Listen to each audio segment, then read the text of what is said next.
नमस्कार, मैं हूँ विवेक और आप देख रहे हैं nation first.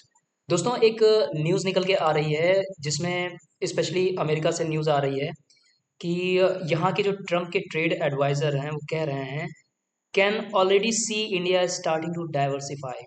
Trump's trade advisor अब ये जो बात कह रहे हैं वो एक्चुअली ये कहना चाहते हैं कि अब ये देख पा रहे हैं कि रशिया से जो ऑयल इंपोर्ट है भारत कर रहा है, उस ऑयल परचेजेस में डाइवर्सिफिकेशन देख रहे हैं। अदर कंट्रीज से अब ऑयल परचेज किया जा रहा है भारत के द्वारा। तो स्पेशली मुझे ऐसा कुछ लगता है दोस्तों कि जैसे अमेरिका के जो एडवाइजर्स थे वो कुछ अभी तक एक सस्ता नशा करके चल रहे थे और उनका अब ये नशा तो धीरे धीरे कम हो रहा है, इस वजह से अब ये ट्रैक पर आ रहा है। लेकिन अनफॉर्चुनेटली अब तक इतनी देर में काफ़ी डैमेज कर चुके हैं इंडो अमेरिकन रिलेशनशिप को और इसका असर लंबे टाइम तक देखने को मिलेगा। इसका नुकसान अमेरिका को ज़रूर होगा। नो डाउट इंडिया को भी इसका नुकसान हो रहा है और हो सकता है इन फ्यूचर जो डाइवर्सिफिकेशन है अमेरिका से इंटेंशनली अब चाइना की ओर डाइवर्ट हो रहा है भारत का एक रिलेशनशिप, उसका कहीं ना कहीं पर इंडिया और अमेरिका के रिलेशनशिप में तो एक नुकसान होगा ही होगा, बल्कि दोनों कंट्रीज को पर्सनल लेवल पर भी नुकसान होने की संभावना है। तो फिलहाल के लिए जो ये बात कह रहे हैं, India's purchase of Russian oil is not a bedrock of the Indian economy and the country is starting to diversify its energy wise। US trade representative जिन्होंने ऐसा बोला, जेमिसन क्रीर।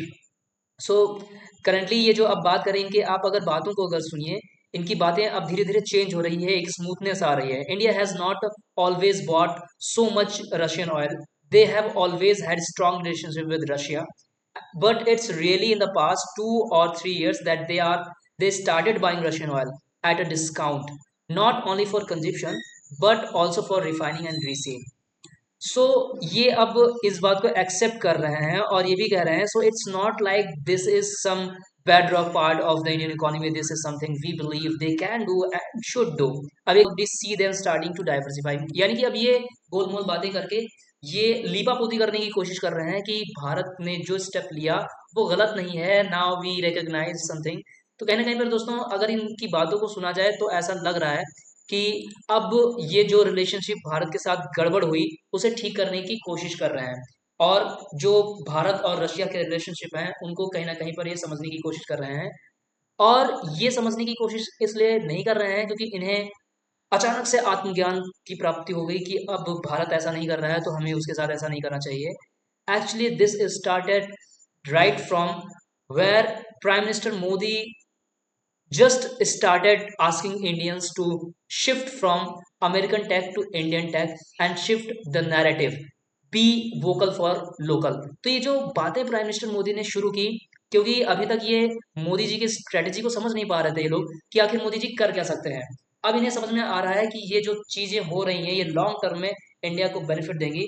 अगर इसमें पार्टिसिपेशन होता है यूएस का तो यूएस भी इस बेनिफिट को पाएगा, जस्ट बिकॉज जो जीडीपी है वो बहुत ही तेजी से बढ़ रहा है। We are the fastest growing economy in the world. तो ये जो G20 में हमारी फास्टेस्ट ग्रोइंग इकोनॉमी है ये कहीं ना कहीं पर जो इन्वेस्टर्स हैं उनको बेनिफिट देगी। तो ऐसे में जो भी कंट्रीज का पार्ट बनेगा उसे लॉन्ग टर्म बेनिफिट जरूर मिलेगा। But US has much more to gain from Indian relationship, just because China को काउंटर करना भी इम्पॉर्टेंट है।